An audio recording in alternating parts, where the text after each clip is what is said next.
فاتحہ۔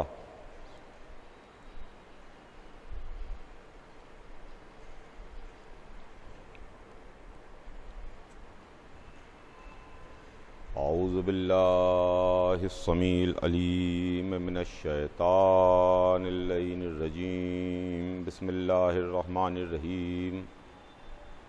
الحمد للہ رب العالمین، والصلاة والسلام علی سیدنا و نبینا و شفیعنا بالقاسم محمد وآلہ الطیبین الطاہرین المعصومین، ولعنۃ اللہ علی اعدائہم اجمعین من یومنا ھذا الی یوم الدین۔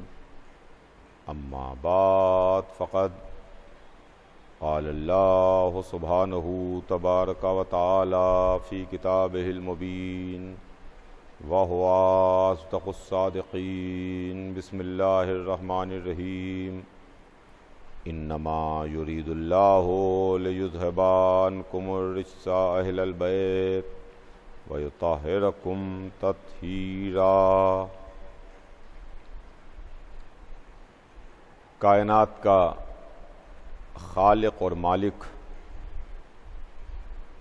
پروردگار عالم اپنی عظیم ترین کتاب قرآن مجید میں ارشاد فرماتا ہے کہ اے اہل بیت، اللہ نے یہ ارادہ کر لیا کہ آپ سے ہر طرح کے رجس کو دور رکھے، آپ سے تمام طرح کی برائیوں کو دور رکھے اور آپ کو پاک رکھے اس طرح سے کہ جو پاک رکھنے کا حق ہے۔ عزیزان گرامی، یہ آیہ مبارکہ جس کے ذیل میں مسلسل 3 دن سے میں آپ کی خدمت میں کچھ نہ کچھ عرض کرنے کی کوشش کر رہا ہوں، اس عشرہ مجالس میں جو مغل مسجد بمبئی کا قدیم عشرہ ہے، اس عشرہ مجالس میں میں ایک عنوان کے تحت آپ سے گفتگو کر رہا ہوں۔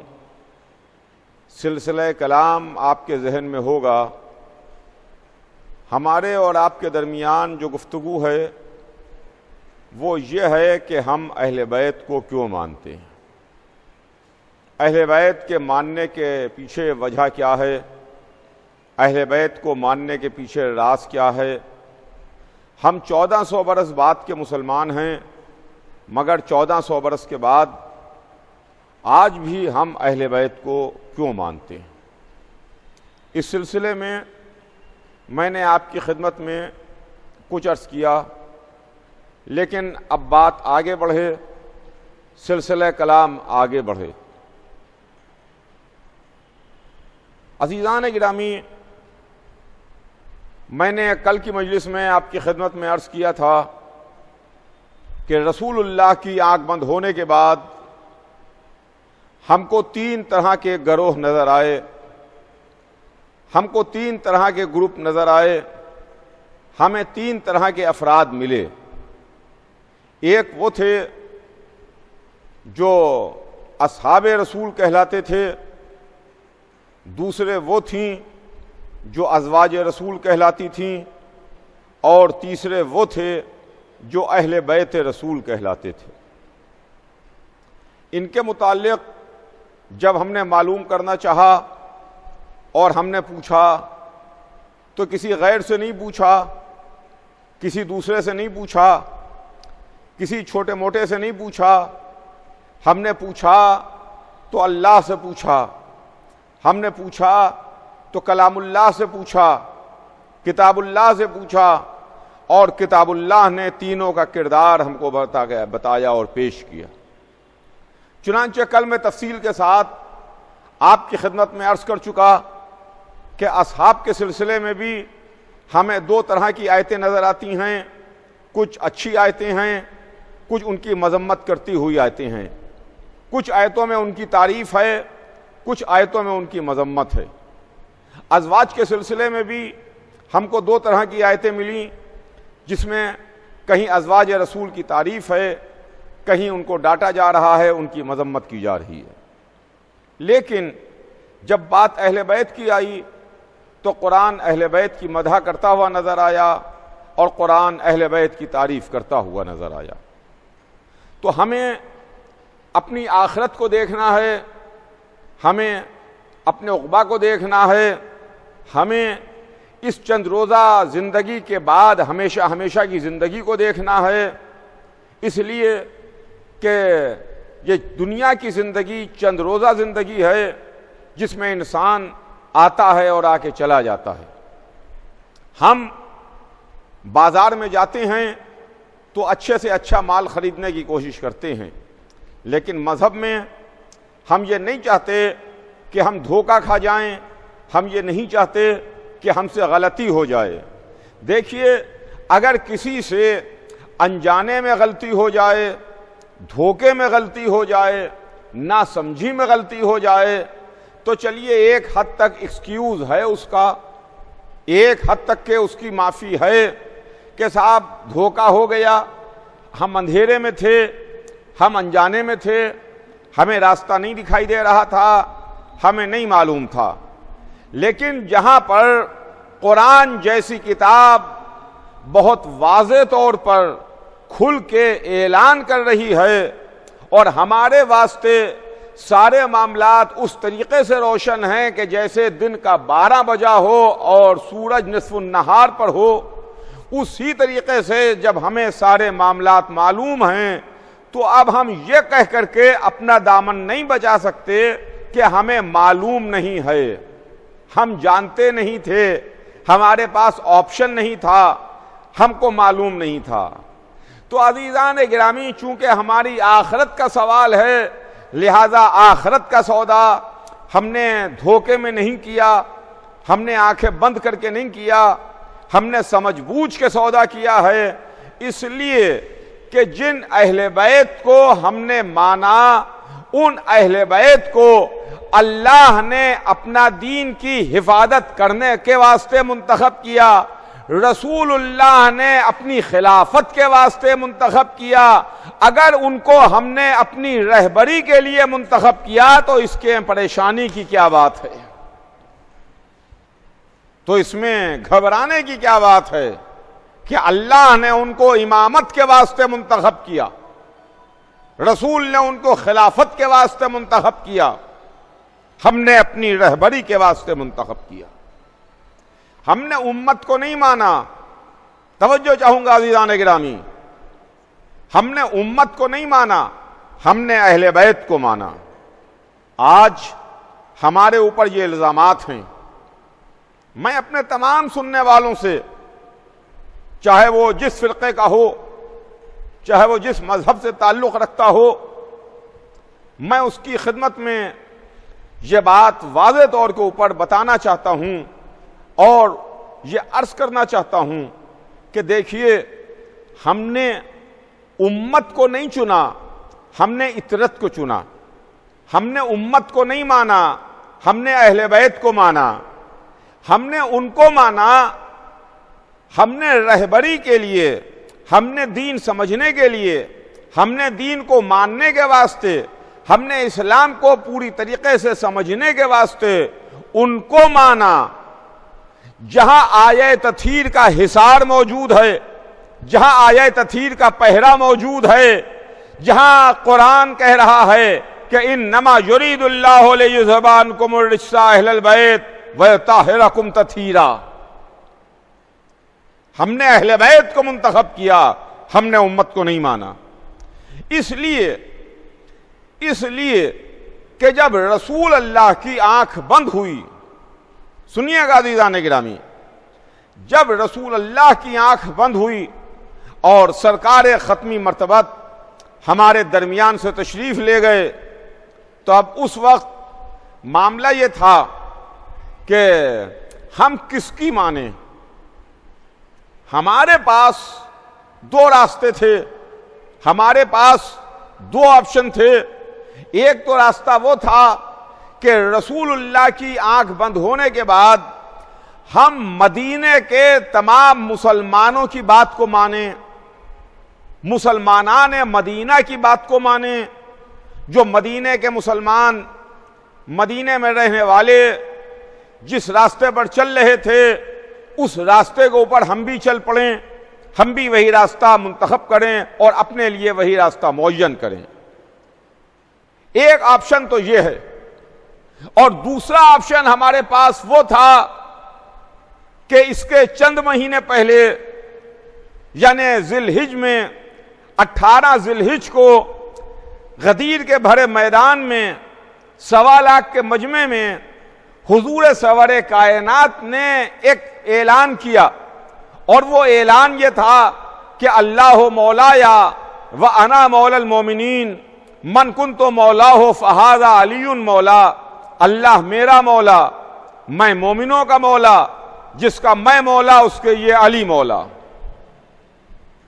ایک راستہ ہمیں امت نے بتایا، ایک راستہ ہمیں رسول اللہ کا بتایا ہوا نظر آیا، جس میں رسول نے فرمایا کہ جس کا میں مولا اس کے یہ علی مولا۔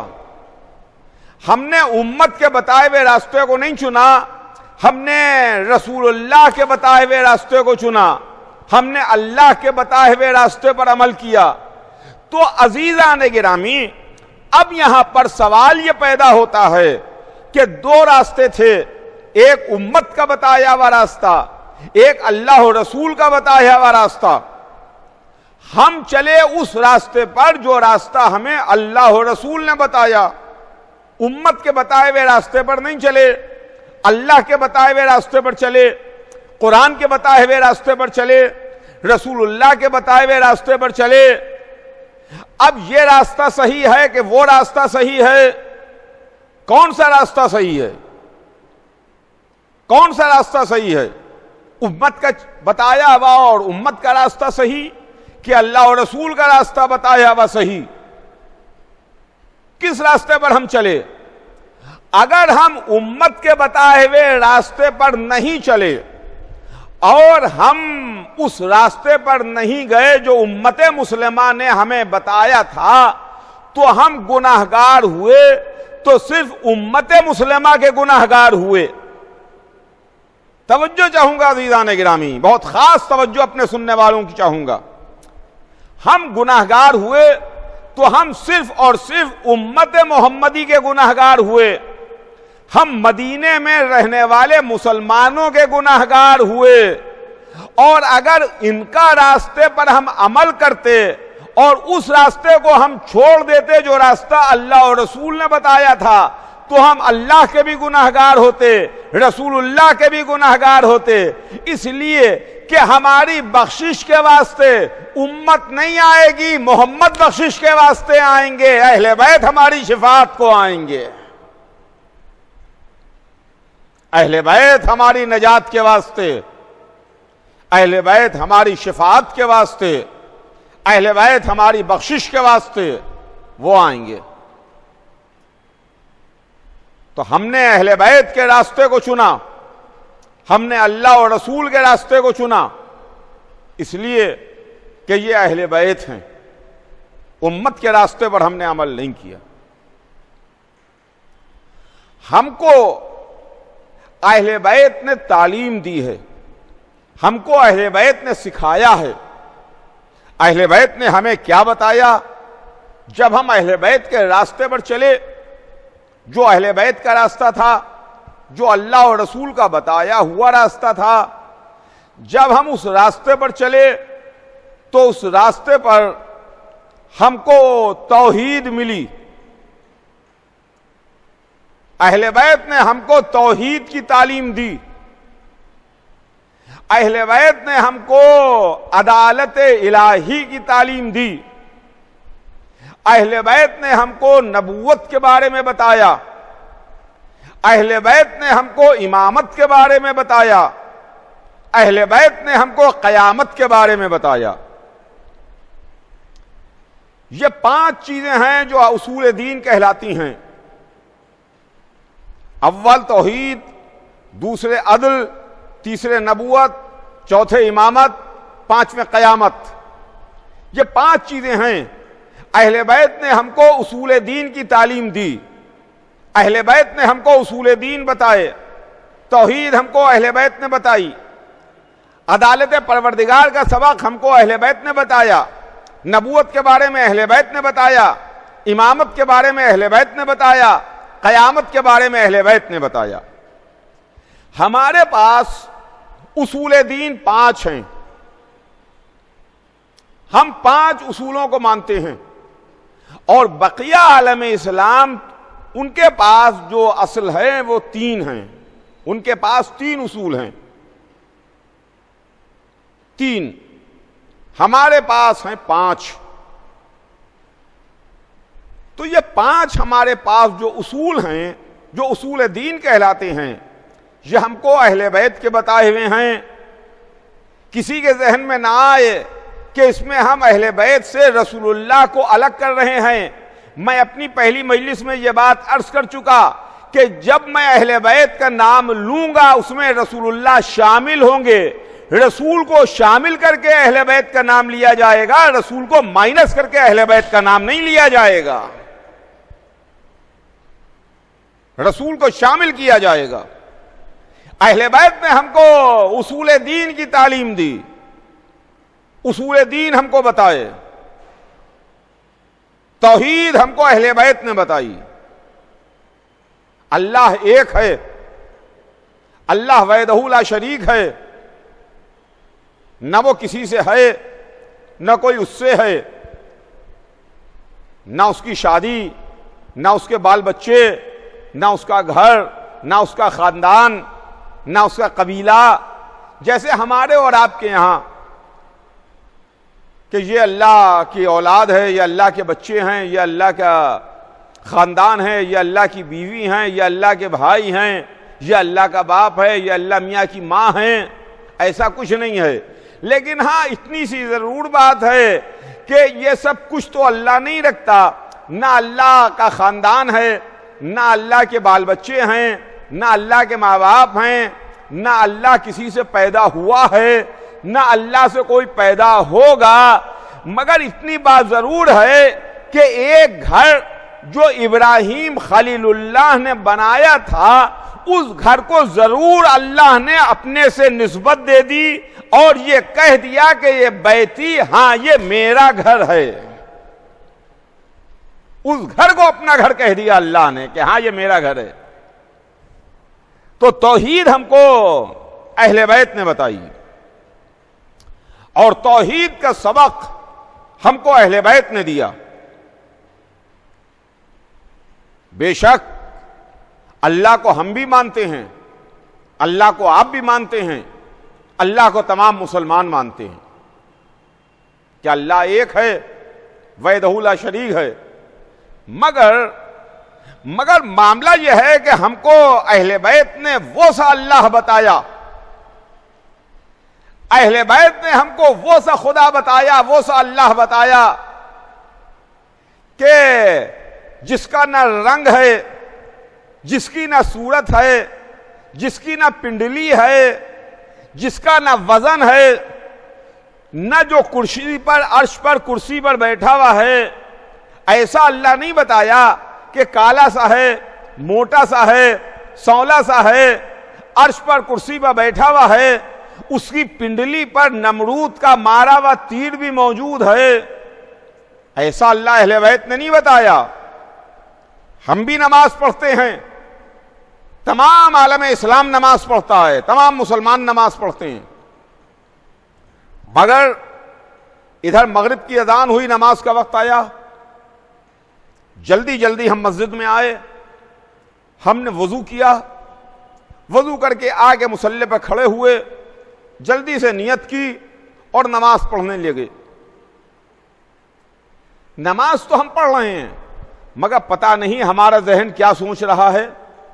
نماز میں شرط ہے کہ خضوع و خشوع ہونا چاہیے ہے، مگر کھڑے تو ہیں جماعت میں، کھڑے تو ہیں مصلی پر، نماز پڑھ رہے ہیں ہم، مگر پتہ نہیں ہمارا ذہن کوئی کاروبار سوچ رہا ہو، کوئی کام سوچ رہا ہو، کوئی دفتر کا بات ذہن میں آ گئی ہو وہ سوچ رہا ہو، کسی کی بیماری کے بارے میں سوچ رہا ہو، کسی پریشانی کے بارے میں سوچ رہا ہو، ابھی ہمیں نماز پڑھ کے اپنے گھر کے واسطے یہ سامان، یہ سودا خرید کے لے جانا ہے، اس کے بارے میں ذہن سوچ رہا ہو، ذہن ہمارا چل رہا ہے، ٹیکس ہم ادا کر رہے ہیں، ایک خاص انداز میں اٹھ رہے ہیں، بیٹھ رہے ہیں، یہاں تک کہ ہماری نماز تمام ہو گئی اور ہم نے کہہ دیا السلام علیکم ورحمۃ اللہ وبرکاتہ، لیجئے ہماری نماز تمام ہو گئی۔ اور اس کے بعد ہم مونچھوں پر تاؤ دیتے ہوئے، سینہ چوڑا کیے ہوئے، مسلمان ہیں نا، مسجد سے نکل رہے ہیں کہ صاحب مغرب کی نماز ادا کر کے آ رہے ہیں، عشاء کی نماز پڑھ کے آ رہے ہیں۔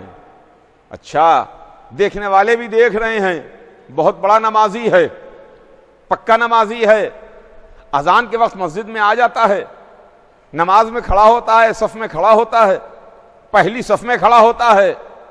تو ہمارے تقوی کا، ہمارے اسلام کا، ہمارے خوف خدا کا لوگوں پر بڑا اثر ہو رہا ہے کہ صاحب یہ 5 وقتہ نمازی ہے، نماز میں آتا ہے، پہلی صف میں کھڑا ہوتا ہے، چہرے پر بڑی داڑھی بھی ہے، ماتھے پر گٹا بھی ہے، ہاتھ میں تسبیح بھی ہے، ہم اپنے کو بہت بڑا مسلمان، بہت بڑا اللہ والا، بہت بڑا توحید کا پرستار شو کر رہے ہیں،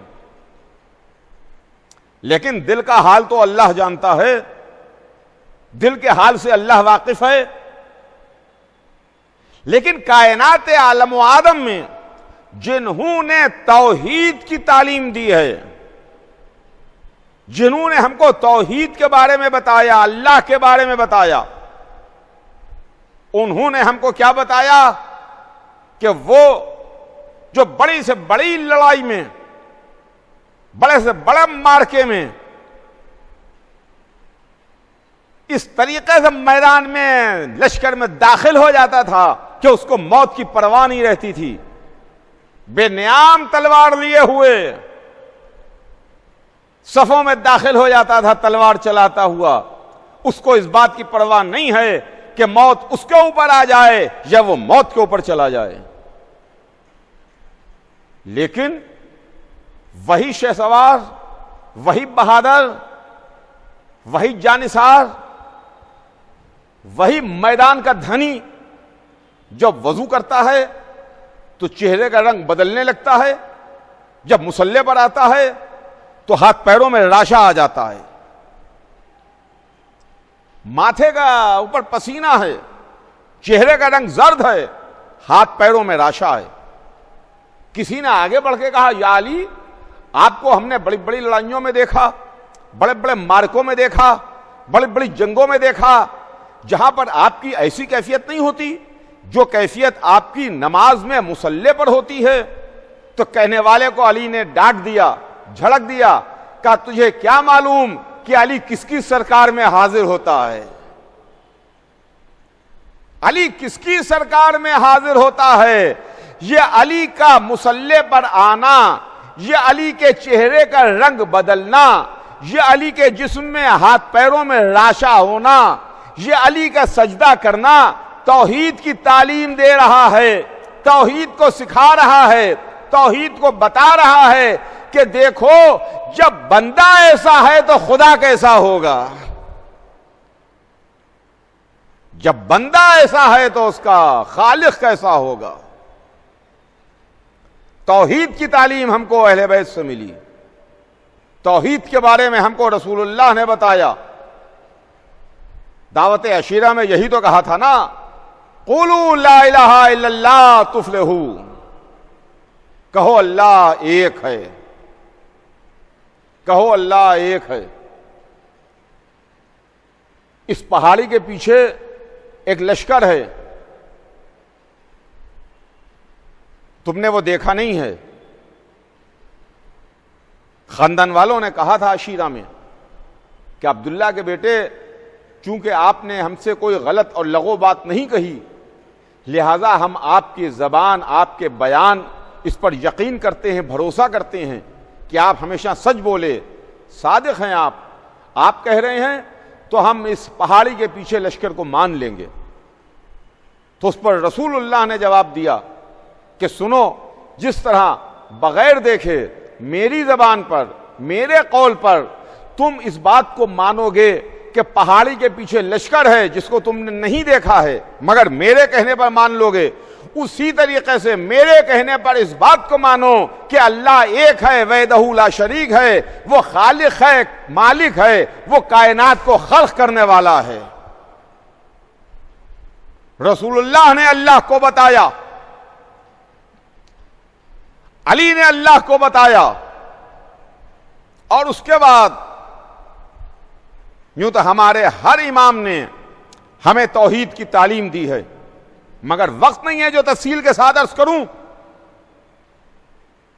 وقت نہیں ہے جو تفصیل کے ساتھ عرض کروں، بس جلدی جلدی اور بات کو اپنی مختصر کروں کہ ہر امام نے ہم کو توحید کی تعلیم دی ہے، مگر کیا کہنا حسین ابن علی کا، یا رسول اللہ آپ نے بھی ہم کو توحید کی تعلیم دی، آپ ہی کے کہنے پر، آپ ہی کے بتانے پر ہم نے اللہ کو مانا، یا علی آپ نے ہم کو تعلیم سجدہ دی، آپ نے ہم کو بتایا، آپ ہی کو دیکھ کر کے ہم نے عبادت کا سلیقہ سیکھا، مگر یا علی، مگر یا رسول اللہ اس طریقے سے اس عالم میں نہ آپ نے سجدہ کیا نہ رسول اللہ نے سجدہ کیا جس عالم میں کربلا میں حسین ابن علی نے سجدہ کیا۔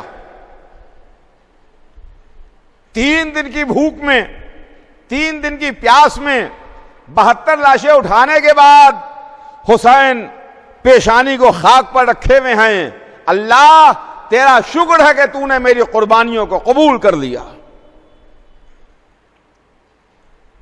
تو عزیزوں، توحید کی تعلیم ہم کو آل محمد نے دی، منزل آگے بڑھتی ہے۔ توحید کے بعد اللہ کی عدالت ہے۔ عدالت صرف وہی مانتے ہیں کہ جو امامت کو مانتے ہیں، یعنی ہمارا ہی فرقہ وہ ہے جو عدالت پروردگار کا قائل ہے، اس لیے کہ اگر عدالت ہی نہیں ہے، اگر انصاف ہی نہیں ہے تو سارا معاملہ کولیپس کر جائے گا۔ آپ تصور کیجئے، آپ سوچئے کہ اگر ہمارے ملک میں یا دنیا کے کسی بھی ملک میں کانسٹیٹیوشن ہے، اس میں شہری ہیں، رہنے والے ہیں، معاملات ہیں، حکومت ہے، حکومت کے عہدیدار ہیں، تمام رہنے والے لوگ ہیں، شہری ہیں، وطنی ہیں، لیکن اس ملک میں اگر عدالتیں نہ ہوں، اس ملک میں اگر کورٹ نہ ہو، اگر اس ملک میں انصاف کرنے کے واسطے جو گھر بنایا جاتا ہے وہ انصاف کا گھر نہ ہو، تو اس ملک کا انجام کیا ہوگا؟ کہ جہاں پر مظلوم بھٹک رہا ہے، مظلوم پریشان ہے، مظلوم گھوم رہا ہے، اس کو کوئی انصاف دینے والا نہیں ہے، جہاں پر صرف ظالم ہی ظالم نظر آئیں گے، حق چھیننے والے نظر آئیں گے، کمزوروں پر، غریبوں پر، بے سہاروں پر ظلم ہوگا، مگر وہ اپنے ظلم کے خلاف کہاں جا کر کے آواز بلند کرے گا؟ ظلم کے خلاف کہاں جا کر کے بھیک مانگے گا؟ ظلم کے خلاف اپنے دل کی بات لے کے کس دروازے پر جائے گا؟ عزیزان گرامی، اسی لیے تو عدالت ہے اور عدالت پروردگار ہے کہ جہاں پر کہہ دیا گیا، قرآن میں صاف صاف کہہ دیا، وَمَنْ يَعْمَلْ مِثْقَالَ ذَرَّةٍ خَيْرًا يَرَهُ وَمَنْ يَعْمَلْ مِثْقَالَ ذَرَّةٍ شَرًّا يَرَهُ، یعنی وہ دن، قیامت کا دن، جس دن دیکھ لے گا انسان، جس نے ذرہ برابر بھی خیر کیا ہے وہ بھی دیکھ لے گا، ذرہ برابر شر کیا ہے وہ بھی دیکھ لے گا، یعنی اگر کسی سے رتی برابر بھی شر ہوا ہے یا خیر کیا ہے اس کو بھی پتا چل جائے گا۔ یہ عدالت پروردگار ہی کے ذریعے سے خیر و شر کا پتا چلے گا۔ اگر عدالت نہ ہو تو سب بیکار ہے، انصاف نہ ہو تو ساری عمارت دھری کی دھری رہ جائے گی، کولیپس کر جائے گی۔ تو عدالت ہم کو، اللہ کی عدالت اہل بیت نے بتائی، رسول نے بتائی، اور ہمارے پاس اصول دین میں توحید کے بعد جو چیز ہے وہ عدالت ہے، عدل ہے۔ اس کے بعد دیکھیے اہل بیت نے ہمیں کیا کیا بتایا۔ عدالت کے بعد نبوت ہے۔ اللہ نے 1,24,000 نبیوں کو بھیجا، 1,24,000 ہادی آئے، 1,24,000 اللہ کا میسج، اللہ کا پیغام لے کے آئے، 1,24,000 نے اللہ کی باتوں کو بتایا، جس میں سب کے سب اللہ کے بھیجے ہوئے تھے۔ پہلے حضرت آدم ہیں اور آخری ہمارے رسول ہیں حضور سرور کائنات ختمی مرتبت محمد مصطفیٰ صلی اللہ علیہ وآلہ وسلم۔ یہ 1,24,000 نبی، اس سرے پر آدم ہیں جو پہلا سرا ہے، اس سرے پر حضور سرور کائنات ہیں جو آخری نبی ہیں۔ یہ 1,24,000 ہیں یہاں سے یہاں تک۔ ان کے بارے میں ہم کو اہل بیت نے بتایا، ان کے بارے میں ہم کو رسول نے بتایا، اور اہل بیت کے رسولوں کے بارے میں، نبیوں کے بارے میں، نبوت کے بارے میں فگر تو ہم کو رسول اللہ نے بتائی۔ دیکھیے 1,24,000 کی فگر جو ہے وہ قرآن میں لکھی ہوئی نہیں ہے کہ 1,24,000 نبی ہیں۔ ہم کو کس نے بتائی؟ رسول اللہ نے ہمیں تعلیم دی۔ رسول نے بتایا کہ اللہ نے ہدایت کے واسطے 1,24,000 نبیوں کو بھیجا۔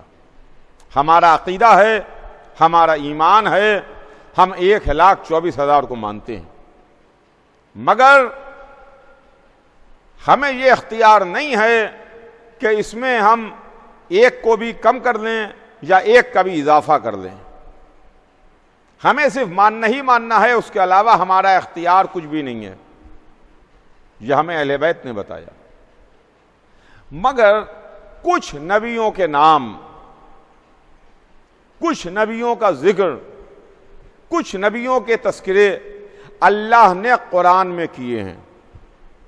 چند نبی ہیں جن کے نام اللہ نے قرآن میں لیے ہیں، چند نبی ہیں جن کے تذکرے اللہ نے قرآن میں کیے ہیں، چند نبی ہیں جن کے ذکر اللہ نے قرآن مجید میں کیے ہیں، جن کے واقعات اللہ نے قرآن میں ریکارڈ کر کے ہم کو سنائے ہیں۔ 1,24,000 میں مشکل سے 30-32 ہوں گے نبی جن کے نام ہم کو معلوم ہیں، جن کے نام ہم کو بتائے گئے۔ اس کے علاوہ نبیوں کے نام ہمیں نہیں معلوم۔ مگر ایک میرا سوال ہے، تمام عالم اسلام سے میں ایک سوال کرنا چاہتا ہوں، اور میرا سوال یہ ہے کہ مسلمانوں، تم 1,24,000 نبیوں کو مانتے ہو؟ تو گردن ہلا ہلا کے انہوں نے جواب دیا کہ بے شک ہم 1,24,000 کو مانتے ہیں، ہمارے حضور نے ہم کو بتایا ہے کہ 1,24,000 ہیں، اسلام نے ہم کو بتایا ہے کہ 1,24,000 ہیں، رسول اللہ نے ہم کو بتایا ہے، اللہ نے 1,24,000 کو بنا کے بھیجا ہے۔ تو 1,24,000 کی فگر تو میں نے ہاتھ جوڑ کے امت مسلمہ سے کہا، میں نے ہاتھ جوڑ کے مسلمانوں سے کہا کہ بھائی مسلمانوں، آپ ہمیں 1,24,000 کے ایک ایک واقعات بتا دیجئے، ایک ایک واقعہ بتا دیجئے 1,24,000 کا، کم سے کم بڑے لوگوں کے، اللہ والوں کے، منتخب کردہ پروردگار لوگوں کے ایک ایک واقعہ ہمارے پاس ہوگا تو کم سے کم ہماری رہبری کے لیے، ہماری ہدایت کے لیے، ہمیں روشنی اور راستہ دکھانے کے واسطے 1,24,000 واقعات ہوں گے۔ ایک بہت بڑی اور بہت موٹی اور بہت مفصل کتاب ہمارے پاس ہوگی، جو اخلاق کی کتاب ہوگی، سیدھے راستے پر چلنے والی کتاب ہوگی، سیدھا راستہ بتانے والی کتاب ہوگی، روشنی اور ہدایت دکھانے والی کتاب ہوگی۔ 1,24,000 واقعات اگر ہم کو مل جائیں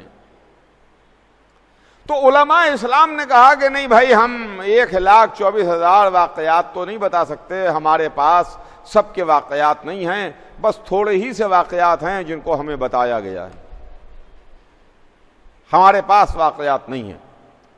تو ہم نے فوراً دوسرا سوال کیا کہ اچھا آپ کے پاس اگر واقعات نہیں ہیں تو ہمیں یہ بتائیے کہ 1,24,000 کن کن علاقوں میں تشریف لائے، اللہ نے کن کن ملکوں میں، کن کن علاقوں میں، کن کن شہروں میں، کن کن قریوں میں، کہاں کہاں اللہ نے ان نبیوں کو بھیجا، تاکہ ہمیں پتہ چلے کہ اس علاقے میں، اس شہر میں، اس قریے میں، اس ملک میں نبی اللہ کا بھیجا ہوا آیا ہے۔ تو ان کا جواب یہ آیا کہ نہیں بھائی، ہم کو بھی نہیں معلوم، ہم کو نہیں معلوم، ہم آپ کو نہیں بتا سکتے کہ کن کن علاقوں میں نبی آئے 1,24,000۔ تو علماء اسلام نے اس سوال کا جواب بھی دینے سے انکار کر دیا۔ اب تو ہم نے تیسرا سوال کیا، اچھا آپ کو یہ نہیں معلوم تو ہمیں یہ بتائیے کہ 1,24,000 کا خاندان کیا تھا، خاندان کے بارے میں ہمیں بتائیے، تو ہمیں ان کے خاندان کی تفصیلات معلوم ہو جائیں۔ علماء اسلام نے خاندان کی تفصیلات بھی بتانے سے انکار کر دیا کہ ہمارے پاس 1,24,000 کے خاندان کی تفصیلات بھی نہیں ہیں۔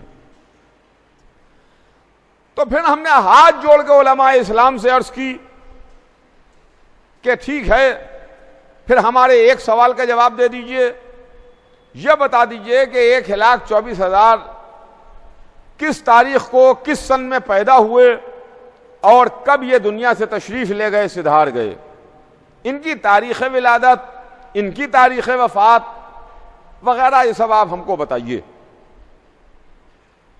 تو علماء اسلام نے میرے اس سوال کا جواب دینے سے انکار کیا، کہا نہیں بھائی، ہم آپ کو نہیں بتا سکتے کہ ان کی تاریخ ولادت کیا ہے یا تاریخ وفات کیا ہے۔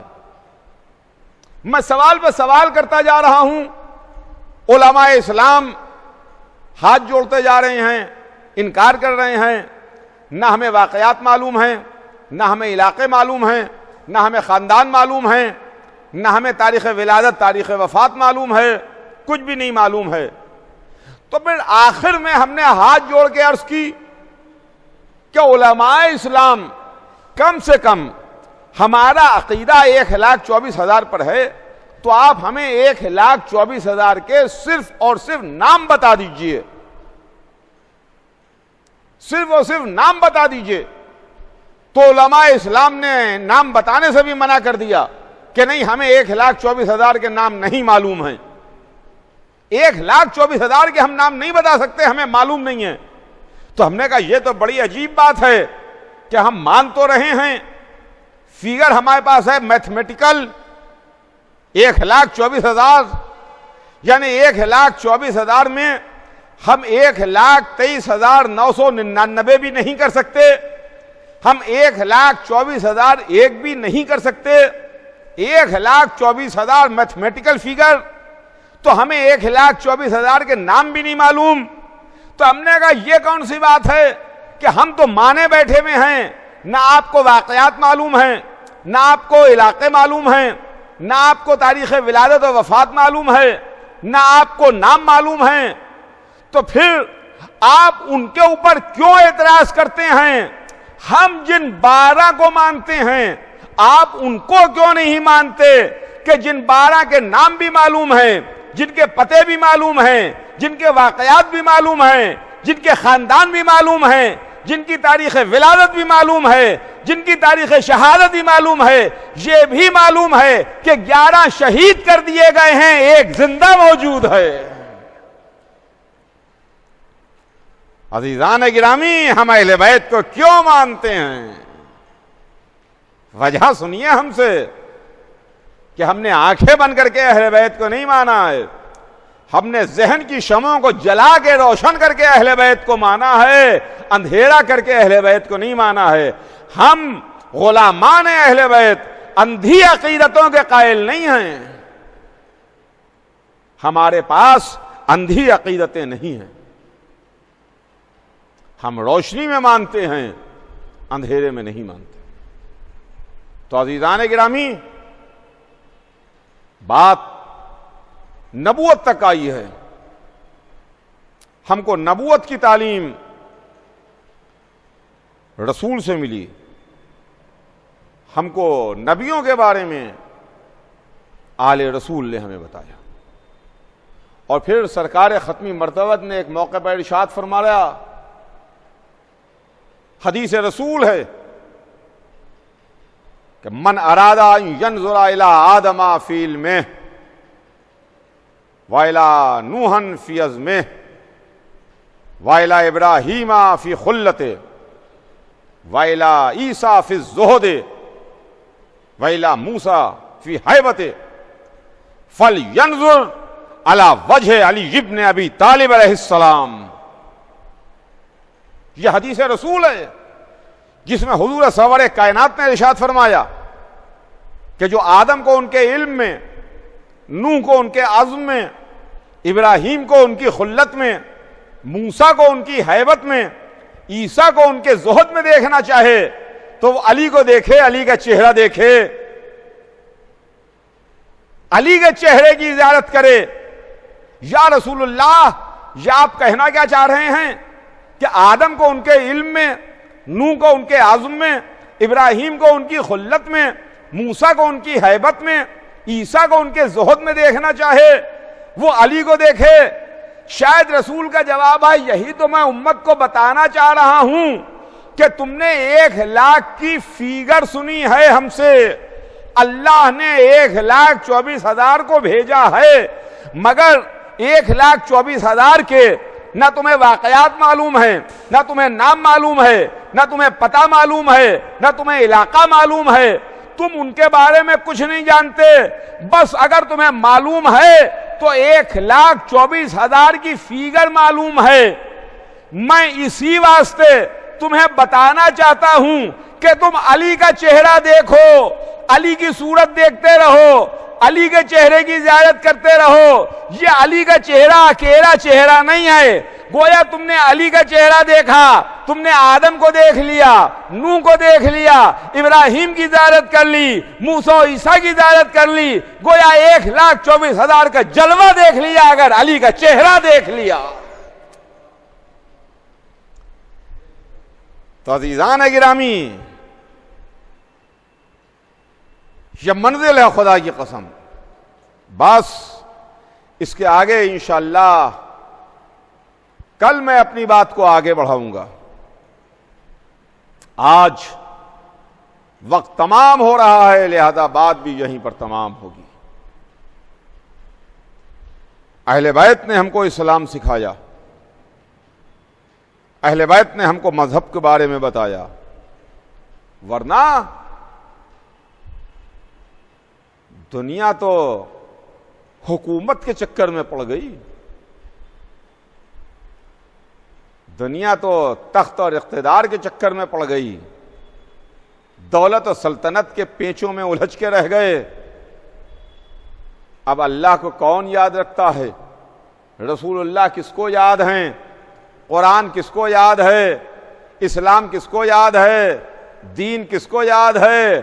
اما انتہا یہ ہے کہ جمعے کی نماز کس کو یاد ہے؟ جمعے کی نماز کس کو یاد ہے؟ وہ اہل بیت تھے جنہوں نے ہمیں دین بتایا، جنہوں نے ہمیں مذہب بتایا، جنہوں نے ہمیں اسلام کے بارے میں بتایا. اور عزیزوں، اسی اسلام کو بچانے کے واسطے محمد کا نواسہ مدینے سے چلا اور دوسری محرم کو کربلا پہنچا. حسین کربلا آ گئے. وہ مہمان کربلا پہنچ چکا جس زمین کا اس سے وعدہ کیا گیا تھا. ہاں عزیزوں، یہ چوتھی رات آ گئی، یہ چوتھی رات آ گئی. یہ راتیں غم کی راتیں ہیں، یہ راتیں عزا کی راتیں ہیں، یہ راتیں بکا کی راتیں ہیں. اب ان راتوں میں ہم اصحاب حسینی کا ذکر کرتے ہیں، ہم حسین کے ناصروں پر آنسو بہاتے ہیں۔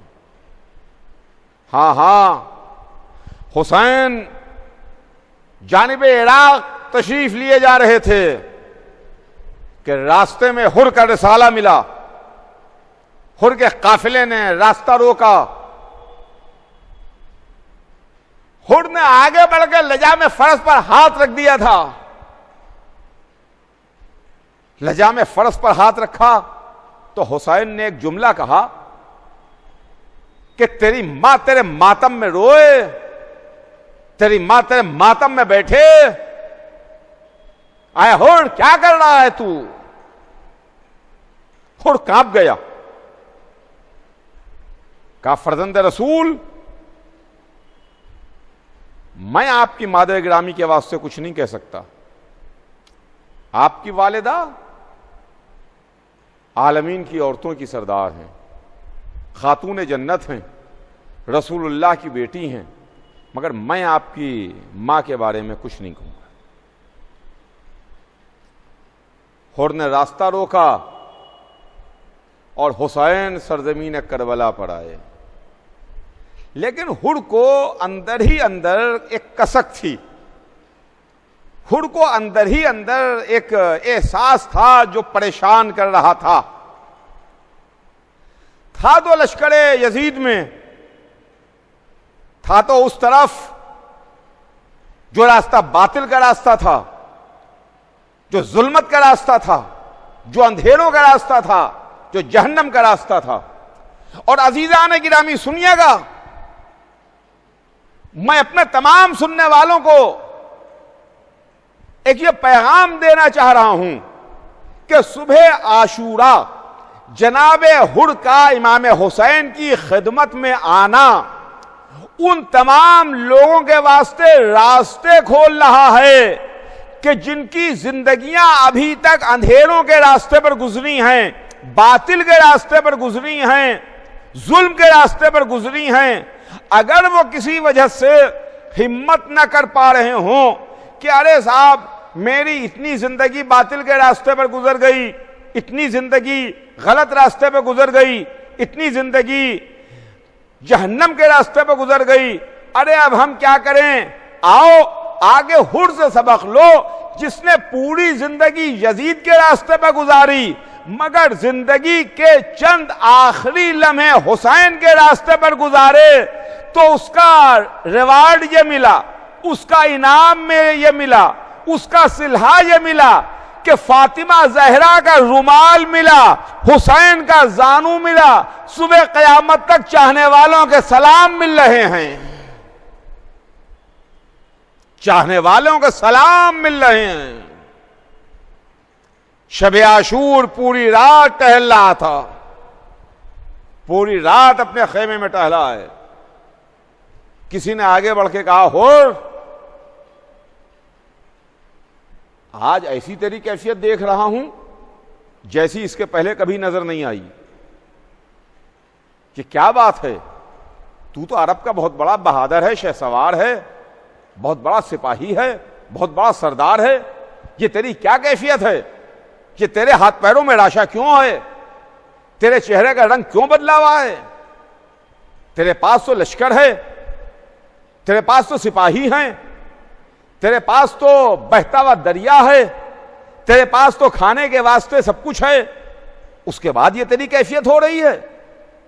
تو حر نے ڈانٹ دیا، جھڑک دیا، کہا تجھے کیا معلوم کہ میں کیا سوچ رہا ہوں؟ میں اپنے کو دوزخ و جنت کے راستے پر تول رہا ہوں، میں یہ سوچ رہا ہوں کہ دوزخ کے راستے پر باقی رہوں یا جنت کی طرف چلا جاؤں، جنت کی طرف چلا جاؤں۔ عزیزوں، شب عاشور یہ حر سوچ رہے تھے کہ جنت کی طرف چلا جاؤں۔ رات تمام ہوئی، عاشور کی صبح نمودار ہوئی، حر اپنے بیٹے کو لیے ہوئے، اپنے غلام اور بھائی کو لیے ہوئے حسین کی خدمت میں پہنچا، اپنے سر کو حسین کے قدموں پر رکھ دیا، ہاتھوں کو جوڑے ہوئے تھا، ایک جملہ کہا فرزند رسول یا ابا عبداللہ حلی توبہ، کیا میرے واسطے توبہ ہے کہ میری خطا معاف ہو سکتی ہے؟ حسین نے ہڑ کو اٹھایا، اپنے سینے سے لگایا۔ یہ ہڑ کا ایک سفر تھا جو حسین کے قدموں سے شروع ہوا، حسین کے سینے پر آ کے تمام ہو گیا۔ حسین نے ہڑ کو کلیجے سے لگا کے کہا، ہڑ کیا خوب تیری ماں نے تیرا نام رکھا، کیا خوب تیری ماں نے تیرا نام رکھا، تو دنیا میں بھی آزاد ہے، تو آخرت میں بھی آزاد ہے، تو یہاں بھی آزاد ہے، تو وہاں بھی آزاد ہے۔ ہڑ ہاتھوں کو جوڑے ہوئے تھا، کہا آقا میں گناہگار ہوں، میں خطا کار ہوں، مولا میں آپ کو گھیر کے یہاں لایا ہوں، مولا میں اپنے گناہوں کا ازالہ چاہتا ہوں، میں چاہتا ہوں کہ جو مجھ سے غلطی ہو گئی ہے آقا مجھے اجازت دے دیجئے، میں چاہتا ہوں کہ میرا بیٹا میدان میں جائے، میری غلطیوں کا کفارہ ہو جائے۔ حسین نے ایک جملہ کہا، ہڑ کیا اپنے سامنے اپنے بیٹے کو مرتبہ دیکھے گا، اپنے سامنے اپنے بیٹے کی میت دیکھے گا؟ تو ہڑ نے کہا آقا میں دیکھنا چاہتا ہوں جوان کا داغ کیسا ہوتا ہے، اس لیے میں نے بھی فاطمہ زہرا کا دل دکھایا ہے۔ لیجئے آقا حسین سے اجازت ملی، ہڑ کا بیٹا اجازت لے کے مقتل میں آیا، قیامت کی لڑائی لڑا، بہادر باپ کا بہادر بیٹا میدان میں تلوار چلا رہا تھا، دشمنوں کو تحقیق کر رہا تھا۔ کہاں تک لڑتا، لڑتے لڑتے گھوڑے سے زمین پر آیا، آواز دی بابا میرا آخری سلام قبول کیجئے۔ اپنے باپ کو سلام کیا، مدد کو بلایا۔ بوڑھا باپ تھا، تیزی سے چلتا ہوا بیٹے کے سرہانے پہنچا۔ اب جو دیکھا تو منظر ہی کچھ عجب تھا۔ حسین پہلے سے موجود تھے، حسین پہلے ہی تشریف لا چکے تھے۔ ہڑ کے بیٹے کا سر حسین کے زانو پر تھا۔ ہڑ پہنچا تو عجب منظر دیکھا کہ بیٹے کا سر حسین کے زانو پر ہے، اور لیجئے ایک مرتبہ ہڑ نے دیکھا کہ بیٹے نے ایڑیاں رگڑیں۔ میدان کا دھنی، میدان کا سپاہی باپ جس نے محسوس کر لیا کہ بیٹا دنیا سے سدھار گیا، بیٹا دنیا سے چلا گیا، بیٹے نے آنکھوں کو بند کیا۔ ایک مرتبہ ہڑ نے آستینوں کو الٹا، حسین نے دیکھا، کہا ہڑ کیا ارادہ ہے، آستینے کیوں الٹ رہا ہے؟ کہا دستور دنیا یہ ہے کہ بوڑھا باپ جوان کی میت اٹھائے، ایسا ہرگز نہیں ہوگا، تیرے بیٹے کا جنازہ میں اٹھاؤں گا۔ اتنا کہتے کہتے حسین نے ہڑ کے بیٹے کے جنازے کو اٹھا لیا۔ میں کہوں گا ہڑ شرط وفا یہ ہے کہ عصر عاشور آ جانا، جب حسین اپنے 18 برس کے کلیل جوان کی میت اٹھا رہا ہو، کوئی سہارا دینے والا نہ ہو، کوئی مدد کرنے والا نہ ہو۔ زینب کبریٰ خیمے کا پردہ الٹ کے نکلی، ارے میرے لال علی اکبر، کیا 18 برس اسی دن کے لیے پالا تھا۔